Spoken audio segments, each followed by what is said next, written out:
10 വയസ്സ് കഴിഞ്ഞ പെൺകുട്ടികളും സ്ത്രീകളും നിർബന്ധമായിട്ടും എടുത്തിരിക്കേണ്ട ഒരു 5 വാക്സിനെ കുറിച്ചാണ് പറയുന്നത്. ആദ്യം ഹ്യൂമൻ പാപ്പിലോമ വൈറസിനെതിരെയുള്ള വാക്സിനാണ് HPV വാക്സിൻ എന്ന് പറയും. അത് 11 വയസ്സിനും 26 വയസ്സിനും ഇടയ്ക്ക് എടുക്കുന്നതാണ് ഏറ്റവും നല്ലത്. എടുത്തിട്ടില്ലെങ്കിൽ 45 വയസ്സ് വരെ എടുക്കാവുന്നതാണ്. അത് സെർവിക്കൽ ക്യാൻസർ എന്നുള്ളൊരു വലിയൊരു അസുഖത്തിനെ തടയാൻ വേണ്ടി ഹെൽപ്പ് ചെയ്യുന്ന ഒരു വാക്സിനാണ്. പിന്നുള്ളത് TDAP എന്നുള്ളൊരു വാക്സിനാണ്. അത് പ്രഗ്നൻ്റ് ആയ സ്ത്രീകൾ 27 ആഴ്ചയ്ക്കും 36 ആഴ്ചയ്ക്കും ഇടയ്ക്ക് എടുക്കേണ്ടതാണ്. ടെറ്റനസ് എന്നുള്ള അസുഖത്തിനെ തടയാൻ വേണ്ടി ഹെൽപ്പ് ചെയ്യുന്ന ഒരു വാക്സിനാണ്. മൂന്നാമത് വെരിസെല്ല വാക്സിനാണ്. അത് ചിക്കൻ ബോക്സിനെതിരെ തടയാൻ വേണ്ടി ഹെൽപ്പ് ചെയ്യുന്നതാണ്. നിങ്ങൾക്ക് ചിക്കൻ ബോക്സ് വന്നിട്ടില്ല അല്ലെങ്കിൽ ചിക്കൻ ബോക്സിന് വാക്സിൻ എടുത്തിട്ടില്ലെങ്കിൽ 2 ഡോസുള്ളൊരു വാക്സിനാണ്. 28 ദിവസം ഇടവിട്ട് എടുത്തിരിക്കുക. അത് പ്രഗ്നൻസ് ആയിട്ടുള്ള സമയത്ത് ചിക്കൻ ബോക്സ് വന്നാലും കുട്ടിക്ക് ബാധിക്കാതിരിക്കാൻ വേണ്ടി ഹെൽപ്പ് ചെയ്യും.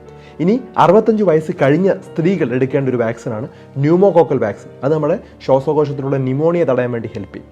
പിന്നെ എല്ലാ വർഷവും ഫ്ലൂ വാക്സിൻ അവൈലബിൾ ആണ്. അത് ഫ്ലൂ എന്നുള്ള അസുഖം, ഇൻഫ്ലുവൻസ പോലുള്ള അസുഖങ്ങളെ തടയാനായിട്ട്